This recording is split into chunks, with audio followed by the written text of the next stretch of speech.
ఇండ్లు కట్టించుకునే వాళ్ళ గురించి అండి ఈ వీడియో. ఇలా ఇంత రోజంతా పని చేస్తుండగా పొద్దున ఒక ఛాయ్, సాయంత్రం ఒక ఛాయ్, కొంతమంది ఇవ్వరు. అసలు ఎందుకో అర్థం కాదు. మరి వాళ్ళు పని చేస్తున్నారు, మరి వాళ్ళకి ఛాయ్ ఇద్దామనే ఉద్దేశాలు కానీ ఉండవు కొంతమందికి. అయితే ఇంటికి చుట్టాలు వచ్చినప్పుడు బాగా అరుచుకుంటారే, మరి ఇల్లు కట్టేవాడిని ఎందుకు అరుచుకోరు? మీ లైఫ్లో మహా అంటే ఒక్క ఇల్లు 2 ఇళ్ళే కట్టుకుంటారేమో, కానీ మా జీవితం మొత్తం ఇల్లులు కట్టుడే.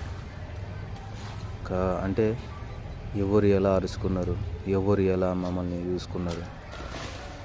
ఛాయ్ అండి, ఆ బిల్డింగ్ ప్రారంభం నుంచి ముగింపు వరకు అయిపోయే వరకు మహా అంటే 10,000 అవుతాయేమో.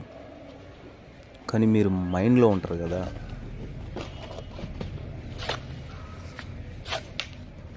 కొన్ని ఏరియాలలో అయితే అసలు ఈ పని చేయించేటప్పుడు కాగితం రాసుకుంటారు కదా మేస్త్రీలు, ఆ కాగితంలనే రాపించుకుంటారు. ఎంతమంది వచ్చినా మా వాళ్ళకి ఛాయలు పోయాలి అని చెప్పి. ఇంకొన్ని ఏరియాలలో ఇట్లా ఉండవు. ఈ వీడియో ఇంతే అండి. లైక్ చేయండి.